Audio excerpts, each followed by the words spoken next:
pekerjaan yang Anda lakukan dengan hati, sehingga orang lain juga bisa menilai pekerjaan Anda dengan hati. See you!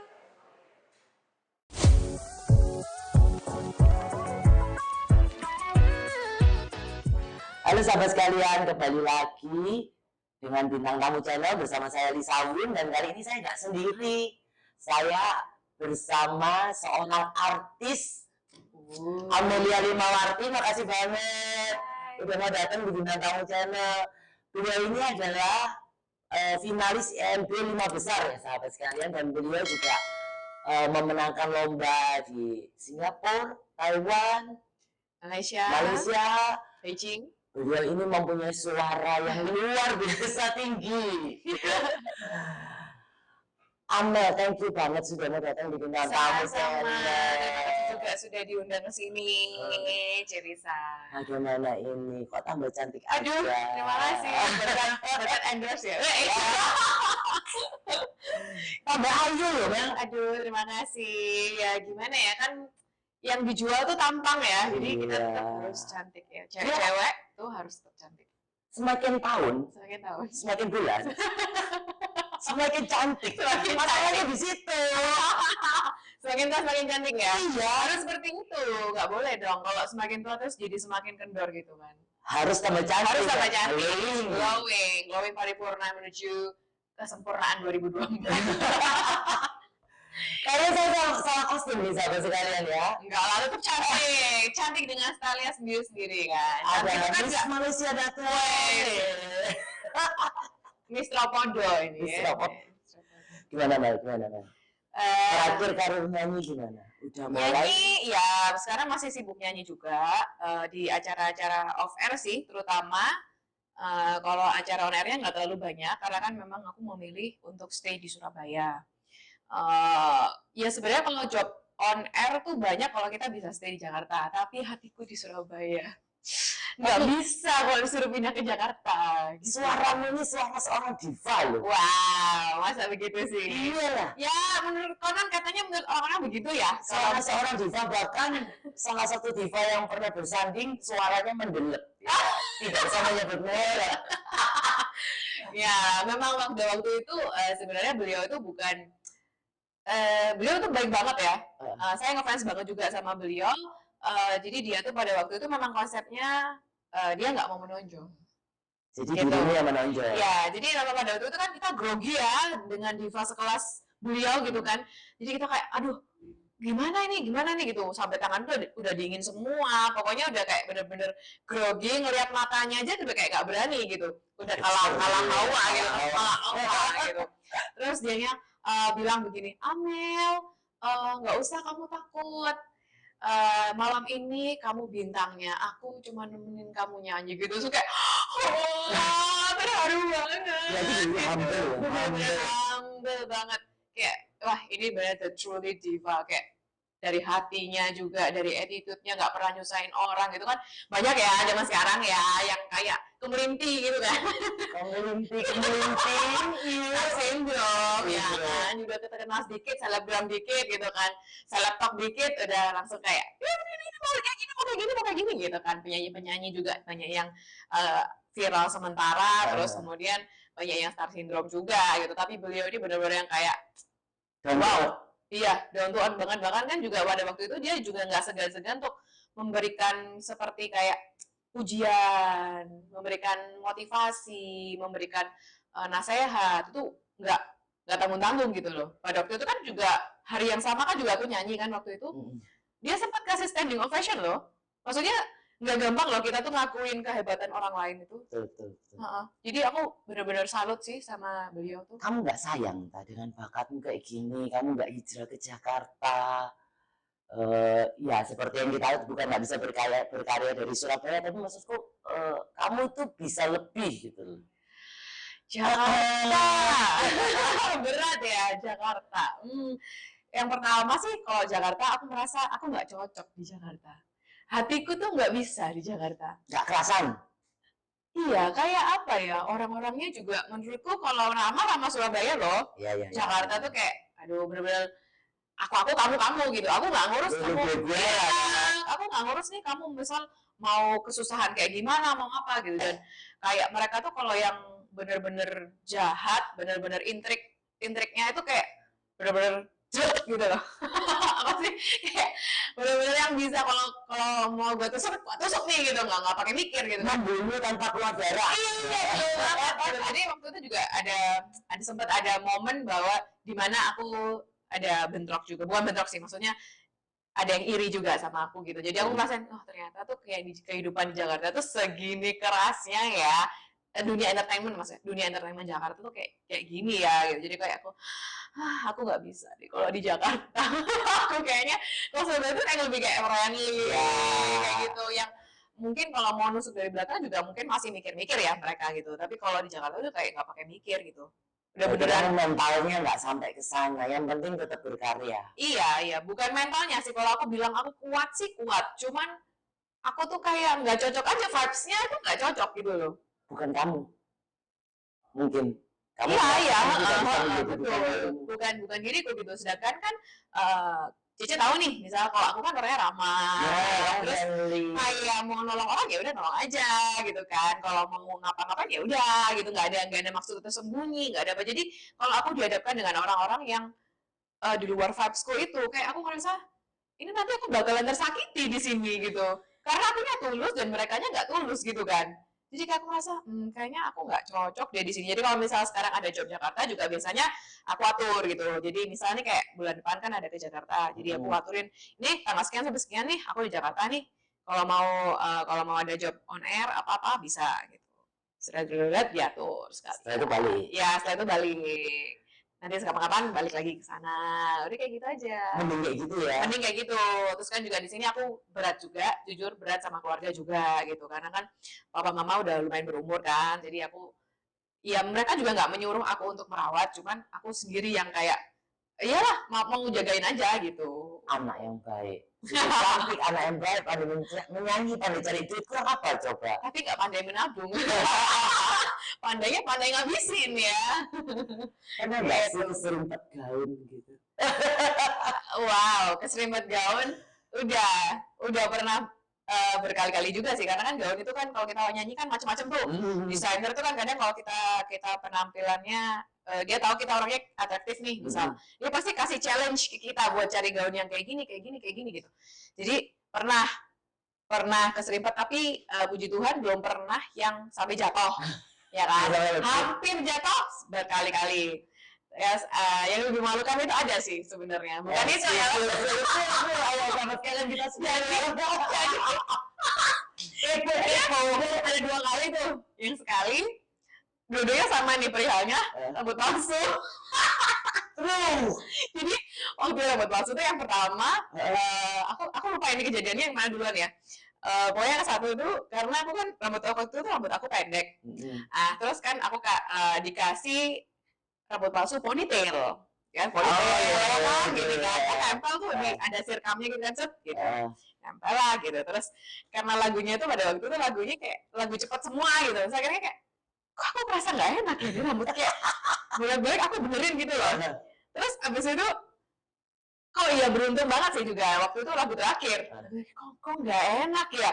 Udah, tapi ya gimana lagi, lagunya cepet kan, jadi kita tetap harus goyang gitu. Terus aduh gimana ya, udah kayak apa dikit pegangin gini gitu. Terus habis itu ada terakhir terus kayak mau terakhir, oh my god ini jatuh. Terus apa aku pegang ini jatuh jadi kayak aku bilang oh my god ini jatuh. Terus kayak aku survive. Iya, terus aku kayak mikir 2 detik, ini mau taruh di mana nih anjir, kurang aja aku. Terus kayak mikir, terus kayak aku akhirnya kebelakangin gini kan, terus aku lepasin sih, jadi untung jadi terus jatuh di panggung kan, waktu itu wedding kan, jadi jatuh di panggung. Terus habis itu aku udah nyanyi gini, oke, udah selesai. Terus sialnya lagi, biasanya kita kan kalau closing biasanya sama IO nya kadang-kadang disuruh stay di panggung supaya foto bareng kan gitu. Jadi aduh mati, foto bareng nggak nih. Terus akhirnya kayak untung nggak foto bareng. Udah untung nih akhirnya aku keluar kan. Tapi ya orang-orang kan ngeliatnya dari depan juga untungnya. Bapak suku di panggung dong. Habis itu si Monggolanya datang. Si Monggolanya itu kayak aku langsung ngomong sama IO nya, ini rambutku. Hah? Apa sih? Rambutku Jadi nggak kebayang aja kalau misal tuh mempelai kan, akhirnya aku nggak ngerti Aku bayangin kalau dia ninja terus. iya, terus atau kalau nggak dia kayak jalan terus ini rambut siapa ini kali ada pelet di sini kan. Padahal rambut gue ya kan. Padahal rambut gue itu yang pertama. Terus yang kedua rambut palsu juga nih. Itu rambut palsunya full gitu kan. Full terus aku juga nggak ngerti ya, aku lupa kenapa kok bisa tiba-tiba tuh kayak semakin ke belakang, semakin ke belakang jadi rambut palsunya itu Kita jalan biasa. jadi kayak di depan. Waktu itu belum ada yang rambut palsu lem. Jadi di depannya tambah belakang gitu. Terus Ya udah terus kayak udah tinggal separuh gitu, udah muter-muter udah selesai show-nya. Jadi sama kamu saya ya, saya by the bell beneran gila sih itu, kayak diinget-inget tuh aku masih ada fotonya sih itu by the way yang ya maksudnya kalau orang sekilas mungkin nggak tahu ya, tapi kalau kita perhatiin gitu kelihatan sih ada rambut aslinya kan, terus habis itu ada rambut palsunya di sini agak di belakang. Aduh, bener-bener. nggak sih nyanyi ini? Enjoy banget. Aku ngerasa kalau misalnya aku nyanyi itu kayak this is my world gitu loh. Di tempat kayak yes. Jadi kayak aku di atas panggung tuh kayak, oh ini lapangan bermainku gitu. Jadi kayak orang kalau misal suka futsal nih, kalau suka futsal kan kalau nyentuh lapangan futsal kan kayak udah mau lari ke sana kemari tendang gitu. Jadi kalau nyanyi juga sama, begitu menginjakkan kaki di atas panggung langsung kayak wow, this is my Jadi kamu nggak world. merasa kerja ya? Sometimes ya, tapi kebanyakan mostly enggak. Sometimes iya, ketika kayak misalnya nih banyak requestan lagu, terus kliennya agak ini juga agak cerewet gitu, jadi kayak beban mental gitu, takut kalau biasanya nih kita nyanyi kan kayak nggak pakai mikir gitu, udah langsung aja jalan, tapi kalau pas kliennya kayak killer gitu kayak duh takut nanti aku nggak bisa memenuhi ekspektasi dia, nanti dia komplain gini gitu. Tapi pas megang mic udah lupa. Biasanya sih udah ke bawah situasi. Biasanya sebelumnya itu yang agak grogi sampai tangan dingin. Pernah juga kayak gitu karena yang paling pernah aku inget itu karena gini. Pada waktu itu ada satu agent gitu lah ya. Dia jualin aku gitu. Maksudnya dia tawarin dia tawarin ke klien gitu kan. Dia tawarin ke klien dengan harga waktu itu di markup sama dia 2 kali lipat. 2 kali lipat. Iya, jadi kan waktu itu aku nggak ngerti, awalnya aku nggak ngerti. Terus setelah dia waktu itu ngomong, Mel nanti kalau misal kliennya tanya, jangan bilang ya hargamu segini, ini aku udah markup gitu. Terus kayak, markupnya gila banget gitu sampai 2 kali lipat. What? Terus kan beban mental ya. Maksudnya dengan harga segitu tuh aku nggak ngerti ekspektasi apa dari klien gitu loh. Sedangkan kita kan bandrolnya setengah dari itu. Jadi kayak, waduh, aku harus gimana ya ini? Nanti kalau aku nyanyinya jelek atau meleset dikit, gimana ya? Jadi kayak banyak pikiran, tapi ya enggak sih. Nggak ada masalah juga sih pada akhirnya. Smooth ya? Smooth, kayak malah dia juga seneng banget gitu. Yang papanya ikut maju, ikut nyanyi, apa kayak gitu-gitu. Cuman ya, tetap ada beban mental gitu. Jadi awalnya pasti kayak dingin semua, aduh gimana ya ini. Ya udah, jalan terakhir mau nggak mau ya berdoa. Tuhan udah bantu aja, pokoknya lancarin, ya, aku udah kasih yang terbaik ya udah pokoknya nanti kalau setelah itu ya udah terserah apapun yang terjadilah. Tapi tidak semua penyanyi seberuntung Anda loh Mel. Ya betul. Tidak, aku agak pikir terhadap penyanyi sih. Hanya kamu yang bisa menyanyikan laguku Never Enough itu dengan ya itu favoritnya ya, kamu nyanyi dari umur berapa tuh? Aku tuh nyanyi dari umur, sebenarnya dari kecil tuh udah nyanyi kan, cuman tapi kan nyanyi di sekolahan ya, maksudnya nyanyi biasa. Terus abis itu aku kelas 2 SD itu aku mulai ikut kayak choir, terus vokal group kayak gitu-gitu itu mulai kelas 2 SD. Sudah mulai maksudnya diseriusin, ada yang ngelatih gitu kan. Kalau sebenarnya kalau nyanyi itu dari dulu kecil kayaknya emang udah terdeteksi ya sama orang-orang bahwa maksudnya suaranya nggak fales. Kalau kecil kan gitu ya, mungkin suaranya nggak fales itu udah poin plus kan. Berarti itu harus bakat ya? Iya betul. Bakat dan cinta? Iya. Jadi saya memang dari kecil waktu TK tuh udah sering dinyanyi kayak acara RT, acara kelurahan, acara sekolahan nyanyi di radio kayak gitu-gitu selalu kepilih. Nah, Cuman kan nggak rutin yang ada tiap minggu ada latihan gitu kan. Terus kelas 2 SD diajak join ikut paduan suara di gereja waktu itu sama salah satu temanku juga.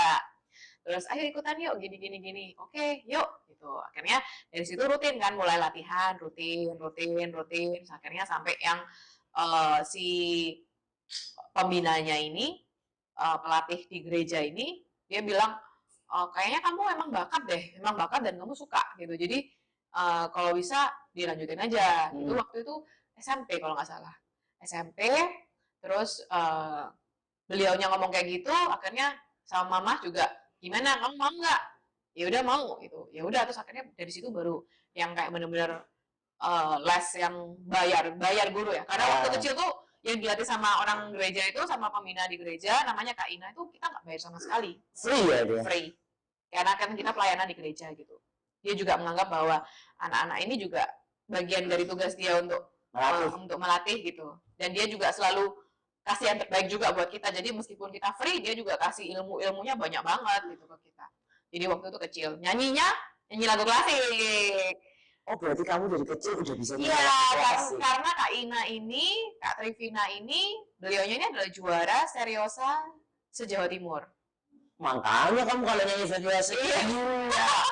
dari kecil latihannya serius. Iya, jadi dari kecil tuh emang latihannya memang ini lagu klasik gitu. Karena kebetulan Romo di gereja itu pastornya orang Jerman. Jadi dia suka lagu klasik. Terus kebetulan juga dipertemukan dengan Kak Ina ini, pembinanya yang juga suka lagu klasik. Jadi alhasil kita yang kecil-kecil ini, jadi pada waktu itu lucu banget. Anak-anak kecil, paduan suara anak kecil tuh nyanyi lagu klasik.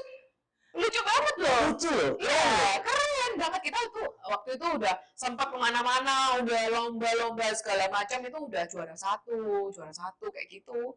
Terus kayak kita kan akhirnya tambah gede. Akhirnya gugurlah satu persatu udah dengan kesibukannya masing-masing apa. So far dari paduan suara itu yang aku tahu sampai sekarang jadi penyanyi 2 orang. Oh ya, berarti ini a big applause banget buat Kak Ina tadi. Betul, buat Kak Ina. Kak Ina ini benar-benar luar biasa, mengajarkan dengan hati, anak-anak bisa mencintai lagu klasik. Betul, sampai sekarang kita juga dari Kak Ina, kalau nggak dari Kak Ina mungkin kita nggak jadi penyanyi ya. Karena kan dia yang bimbing terus. Saya main musik cuman lebih suka nyanyi. Kalau main musik tuh memang diperlukan ya, pengetahuan sedikit banyak tentang musik itu diperlukan ketika kita mau bikin improvisasi nada, kita mau bikin aransemen baru untuk lagu, jadi memang harus bisa. Jadi dulu kecil juga sempat les piano, les biola, bisa lagu biola. Waktu itu hengok gitu bisa, tapi nggak pinter, cuman tahu aja gitu. Jadi nanti kalau someday misal mau bikin musik atau mau ngarahin pemusik nih, misal aku kepingin musiknya kayak gini, itu kita bisa. Gitu. Kamu nulis lagu juga? Nulis lagu pernah, tapi nggak yang mungkin belum saatnya kali ya. Jadi nulis lagu tuh juga nggak gampang, karena sebenarnya nulis lagu tuh kalau kita mau supaya gampang diterima oleh orang lain, itu kita bikinnya harus ada aturan-aturannya. Jadi nggak cuman free kayak misal kita ngomong puisi lah. Puisi itu memang free awalnya, tapi kalau kamu mau ke level yang lebih tinggi lagi, itu tetap harus ada aturan-aturannya kan gitu. Sama, bikin lagu juga kayak gitu. Jadi awalnya free, kamu terserah, tapi harus ada pola-polanya. Supaya apa? Supaya lagunya kita ini gampang diterima oleh orang lain. Karena ada pola pikir manusia juga dimasukin ke situ. Oh, kalau nadanya kayak gini tuh kesannya tuh kemana? Nah, kayak gitu. Berarti nggak secara otodidak menciptakan lagu kayak di TV-TV itu? Bisa, tapi tapi pada akhirnya harus tetap dibina lebih lanjut untuk pola-pola itu gitu loh. Jadi formalitasnya tuh harus tetap ada. Semua nyanyi juga gitu. Meskipun nyanyi kita ngomong kayak improvisasi ya. Kadang kan orang ngomong udah improv aja gini-gini. Nggak bisa, improv tuh juga ada aturannya gitu. Kalau nggak ada aturannya, ya bisa kamu improv segala macam, tapi yang dengerin nggak enak. Gitu. Pertanyaan berat. Iya, jadi kita harus kalau improvisasi harus disesuaikan sama chord musiknya, disesuaikan lagi sama jenis musiknya, jenis lagunya, mau dibawa kemana nih improvisasinya jazz atau mau dibawa improvisasi ke ke yang jenis aliran musik sesuai dengan yang mau kita bikin itu. Intinya kamu semua jenis lagu menguasai. Harus dong, kalau kita profesional, kita harus menguasai semua jenis lagu. Keroncong, Ya, dangdut, ya, jazz. ya. Dulu saya sempat idealis, tapi idealis saya kalah dengan cuan. Jadi awalnya memang idealis, jadi sempat nggak mau nyanyi genre lain selain klasik. Itu Wow. iya, jadi itu kayak kesombongan orang dunia klasik ya, Ya. dunia klasik yang seperti apa Mozart, Beethoven, apa segala macam. Jadi ada suatu pandangan bahwa orang klasik itu always the highest, kayak kasta tertinggi gitu di dalam dunia musik gitu. Kayak di gereja itu dia jadi priest gitu. Iya kayak gitu, jadi kayak jadi holy personnya gitu loh. Padahal ya enggak juga gitu, tapi itu kan close mindednya orang-orang klasik gitu. Ya nggak semua orang klasik kayak gitu. Dulu aku juga sempat merasakan kayak gitu. Alah apa sih pop, alah apa sih jazz, apalah apa gini. Jadi kayak meremehkan genre lain gitu. Tapi habis itu mamaku sih yang bilang, kamu kalau misal kamu klasik terus, eh, nggak banyak orang yang memahami, nggak banyak orang yang memahami musikmu, nggak banyak orang yang bisa tahu kehebatanmu gitu. Karena nggak semua orang tuh ngerti musik klasik. Emang musik klasik itu susah, ya karena itu nggak semua orang bisa, nggak bisa karyamu tuh nggak bisa diterima banyak orang gitu loh. Terus habis itu masih mikir enggak lah gini, masih namanya masih muda ya, waktu itu SMP kalau nggak, iya SMP, sekitar SMP. Terus habis itu kamu coba belajar lagu Mandarin gitu, karena kan pada waktu itu memang keluarga saya ekonominya biasa-biasa saja gitu, bisa dibilang pas-pasan gitu. Jadi papa sama mama, kalau kamu milih klasik, papa sama mama ini nggak akan bisa nyekolahin kamu di luar negeri. Karena kalau klasik kita ngomong belajar musik klasik di Indonesia nggak bisa, kurang literaturnya apanya segala macam kurang, kita harus ke negara asalnya dong, di Eropa kayak paling dekat mungkin di Australia atau Singapura. Nggak mungkin, mama papa nggak bisa, nggak mampu gitu. Gimana kalau kamu cari alternatif lain, tetap di dunia nyanyi tapi kamu cari alternatif lain gitu. Terus mama itu membaca bahwa ada opportunity di dunia Mandarin. Nggak semua orang ini bisa Mandarin loh, dia bilang gitu. Terus mama mendorong aku untuk belajar lagu Mandarin. Ya awalnya kayak pasti kan kita ngerasa, aduh Mandarin ini lagu orang tua. Iya, benar. Aduh kuno gitu. Apalagi zaman-zaman kita gini kan, seangkatan-angkatan kita ini kan ngerasa Mandarin tuh udah terbelakang banget gitu. Aku juga sama waktu itu ngerasa kayak lagu barat is the best pokoknya gitu. lagu western is the best gitu kan, yang lainnya tuh udah kayak udah nggak masuk hitungan lah gitu. Terus akhirnya tapi entah kenapa pada waktu itu kayak aku kayak ya udah deh nurut sama mama deh gitu. Supaya aku juga bisa tetap jalanin klasikku, aku juga bisa cari alternatif lain menuju cita-citaku gitu. Akhirnya tetap aku nyanyi klasik, tapi aku juga belajar Mandarin pada waktu itu. Akhirnya lagu Mandarin gini gitu, belajarlah aku. Terus ada bentrok, bukan bentrok sih, kayak ada orang klasik yang menyakiti hatiku gitu. Ada orang klasik yang menyakiti hatiku, jadi kayak aku udah, ya untung juga aku ada Mandarin, jadi aku bisa melarikan bakatku ini ke Mandarin gitu kan.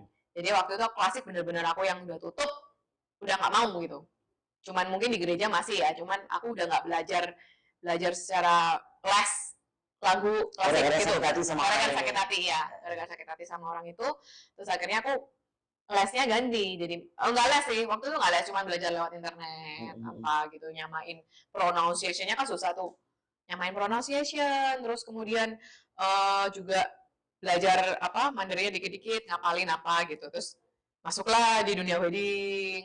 Waktu itu masih ini lagu yang pertama kali aku pelajarin itu Lausu Aitam. Tikus dengan kucing itu. Tikus dengan beras. Iya, itu lagu pertamaku. Maksudnya aku belajarnya itu ya, lagu pertama aku kan gampang tuh. Terus dari situ nambah lagi karena udah mulai kayak ternyata banyak ya lagu Mandarin tuh banyak. Akhirnya mulai belajar. Tapi belum nemu yang klik gitu. Aku nemu yang klik itu sekitar aku ke SMA. Jadi waktu itu karena Mandarin banyak dibutuhkan, jadi aku mulai nyanyi komersil. SMP kelas 3 kalau nggak salah. mulai nyanyi di restoran, nyanyi lagu Dari Mandarin. SMP sudah nyanyi Iya. lagu Mandarin di restoran. Iya, lagu Mandarin, lagu Barat, pokoknya ya reguleran lah gitu, top 40 gitu kan. Kalau zaman dulu top 40 barangnya 50.000, wow, 50.000, bajunya 200.000, ya besar pasang daripada tiang gitu kan. Zaman dulu kan nggak ada baju murah ya. Kalau kita beli di pasar Atom gitu kan, 200.000, 300.000, buat nyanyi harga 50.000 nggak ada. Tapi yang Nggak ada penting untungnya. beken ya, yang penting beken. Iya, Ada yang nyewa gitu ya. kan mama kan bilang maksudnya ya semua perintis pasti susah gitu kan, juga maksudnya mama juga bukan mengeksploitasi anaknya gitu, cuman dia encourage anaknya supaya bisa berkembang gitu kan. Jadi dia dukung banget, bajunya ya mama yang beliin gitu, 50.000 ya kita masukin tabungan gitu. Jadi mama juga ngeluarin modal gitu. Tekor 200.000. Iya, tekor gitu. Masih naik motor kemana-mana kan, kita nggak punya mobil waktu itu, naik motor reguler 50.000 dari jam 7 sampai jam 10. Jam 7 sampai jam 10, 3 jam loh. Iya, Berapa lagu tuh? Setelah langsung. Iya, jadi kalau misalnya kita mau reguler tuh bawa bukunya. Kalau dulu kan nggak ada iPad nih, jadi kita bawa buku-buku map-map gitu untuk teks lagunya kan. Udah. Tapi SMP itu ya? SMP antara SMP sampai SMA. Tapi sekedar info ya, sahabat sekalian, beliau ini kalau sekarang 6 lagu sudah 2 digit. Puji Tuhan. Karena aku kalau minta nyanyi sungkan aku. Satu lagu kalau tak hitung itu sudah 4 juta sekian. Ya begitulah, ya puji Tuhan lah ya. Jadi tapi pengorbanannya itu nggak sia-sia. Pengorbanannya kalau dipikir-pikir ya sengsara juga ya dari dulu gitu, naik motor loh kemana-mana, bawa barang banyak segitu, belum lagi kita nanti kalau hujan kita mesti sepatunya dimasukin kresek, bajunya dimasukin kresek, kayak berteduh gitu. mana? Berteduh, betul, pakai jas hujan, make upnya nanti waktu di venue apa segala macam itu. Terus akhirnya SMA itu ada aku pindah guru les nih, guru les. Terus dikenalin lah sama karya klasik tapi Mandarin. Oh ada? Klasik Mandarin itu ada? Ada. Contoh judulnya? Contoh judulnya kayak misal 我爱你中国 itu ada. Terus kayak paham ya, 我的家乡多么美 itu mungkin nggak pernah dengar sih. Ya karena memang klasik gitu, nggak semua orang bisa nyanyi gitu kan. Nah terus akhirnya ternyata ada ya jenis musik kayak gini gitu. Terus tapi sama gurunya ini aku nggak terlalu seret gitu. Jadi akhirnya tapi tetap aku jalanin gitu kan. Itu mahal juga waktu itu juga. Kasian juga mama waktu itu bayarnya berapa ya sebulan, mahal banget deh pokoknya. Mama ya juga sempat kayak mau apa kayak ya setengah maksa lah tapi demi anaknya gitu kan. Ya udah terus akhirnya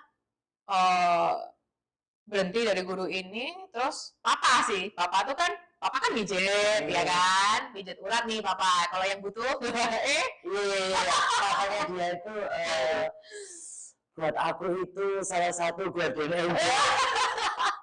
Karena kalau mijet tidak pernah tidak sembuh guys. Iya, jadi mijet apa? Kayak mijet urat ya, bukan pijit bukan pijit. Hanya 10 menit. Spiritualitas bukan. Ya, cuman mijet kayak yang benar-benar yang kayak HNP kayak gitu-gitu, kesleo dan segala macam. Nah, terus papa ini waktu dulu kan masih keliling nih ke rumah orang-orang gitu kan. Nah, dia ke rumah salah satu pasiennya. Nah, terus dia ini pasiennya ini suka karaoke. Ada ruang karaoke di rumahnya. Terus pada waktu dia mijet, dia dengar ada orang karaoke. Terus dia bilang, siapa yang karaoke? Loh ya aku sama teman-teman gini-gini. Loh anakku tuh juga suka nyanyi gitu. Terus tapi nggak digubris sama orang itu.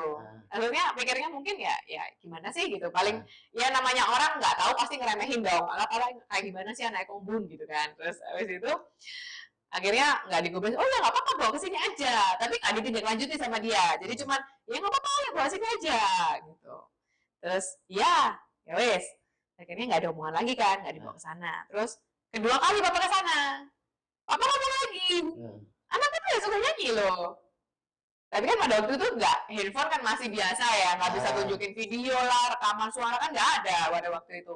Paling masih Nokia yang warna kuning. Ya betul, masih Nokia SMS-an itu kan. Gitu. Nah jadi kan pada waktu itu akhirnya datanglah kedua kali ke rumah ibu itu, ke rumah AI itu, ngomong lagi nih papa, anakku tuh juga suka nyanyi nih gitu. Cuman kan pada waktu itu kayak nggak ada handphone tuh mungkin masih yang hitam putih ya kan, nggak ada bukti rekaman dan segala macam kan. Jadi si AI ini kayak udah nggak apa-apa bawa aja ke sini gitu, juga agak agak jengkel gitu. Itu aku ceritain sama AI itu juga gitu, agak jengkel nih kok ngomong terus gitu, tapi kayak anaknya nggak dibawa-bawa gitu kan. Terus akhirnya papa ya udah besok ya aku bawa gitu. Akhirnya selang berapa hari setelahnya tuh aku dibawa ke sana, kaget semua dengar suaraku gitu kan. Loh, kok bisa? Padahal nggak bisa Mandarin, waktu itu aku belum bisa Mandarin loh. Maksudnya cuman berbekal hafalan aja gitu. Jadi belum bisa Mandarin, tapi udah bisa nyanyi Mandarin gitu. Jadi mereka kayak kok hebat gitu kan. Terus seneng lah mereka, seneng. Akhirnya di sana ada guru satu, dua sih pada waktu itu gurunya ada dua. Terus hari lain aku disuruh datang lagi ketemu sama salah satu gurunya. Yang satu cewek, yang satu cowok. Nih.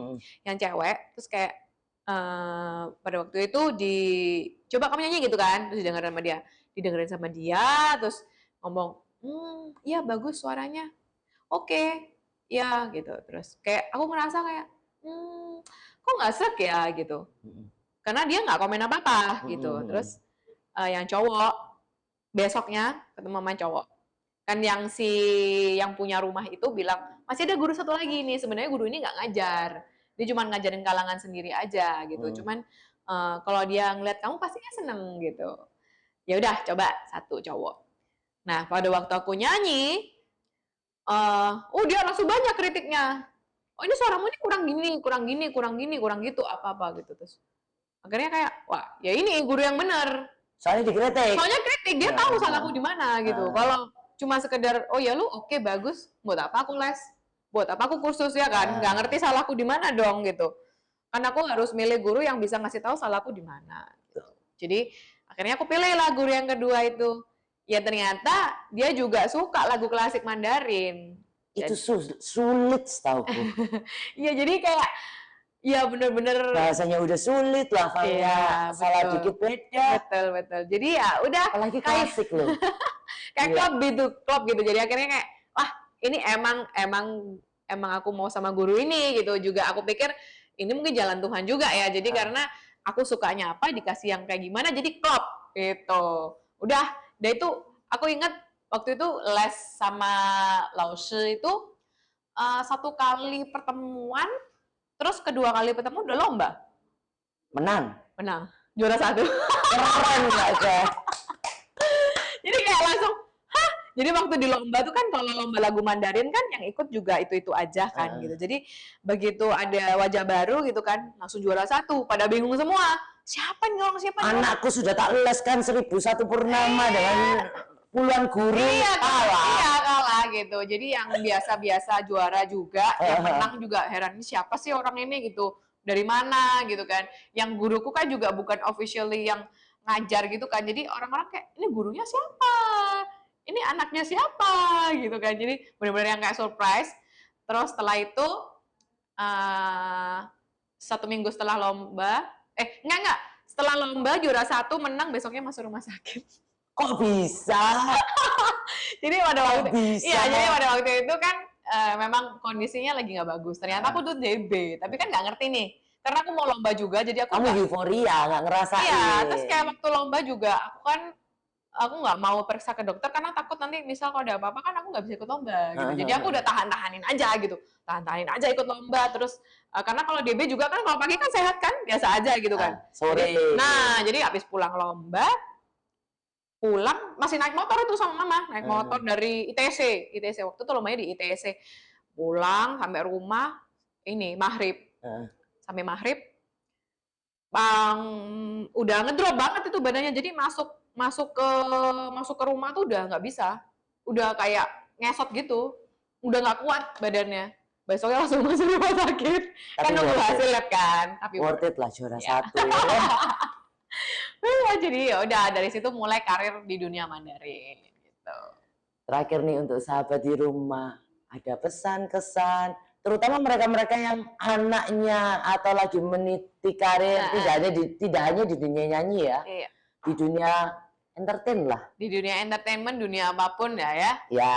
Aku rasa Dari sih, seorang Amelia Lin. aduh, aku rasa sih semua sama ya. Mau di dunia entertainment, mau di dunia apapun, dunia kerja apapun, pokoknya jangan pernah menyerah deh gitu. Simple. Gaspol. Iya, simple tapi emang bener gitu. Jangan pernah menyerah dan percayalah bahwa badai pasti berlalu. Jadi kalau hari ini susah, nggak mungkin susah terus. Pasti nanti ada bahagianya gitu. Simple tapi sangat mengenai. Iya, iya. Berarti kamu kalau dari quotes-nya seperti itu ya sahabat sekalian, benar-benar orang ini banteng gitu ya. Ada talangan tabrak. Ajar gitu Ajar. ya. Ajar aja. Penampilan sih oke, ternyata dia agak sedikit banteng loh. Agak sedikit Tapi berat kalau ya. tapi kalau nggak gitu nggak jadi Betul. seorang Amelia Lin Betul. yang sekarang. Jadi kalau ada kesusahan, mesti mikirnya badai pasti berlalu. Udah mikirnya gitu aja. Keren ya. Kalau ada susahan, pasti mikirnya kayak gitu. Karena seburuk-buruknya badai itu pasti berlalu, nggak mungkin selamanya gitu. Iya, di dunia ini nggak ada negara yang badai terus ya. Betul, pasti ada Malam redanya. terus ya nggak ada. Nggak ada. Iya, jadi sebenarnya nggak usah cari motivasi itu yang jauh-jauh sebenarnya. Yang kita tahu sehari-hari ini aja kalau mau diresapin udah pasti bisa menjalani hidup. Simple, tapi Simple. keren. Yes. Thank you ya, Mel. Thank you, sama-sama. Sudah nemenin aku kongko hari ini sama sahabat-sahabat sekalian di sana. Sahabat sekalian, apabila Anda terbangun dari setiap minggu, setiap kali kita upload konten yang kita berikan, tolong subscribe di bawah, nyalakan loncengnya.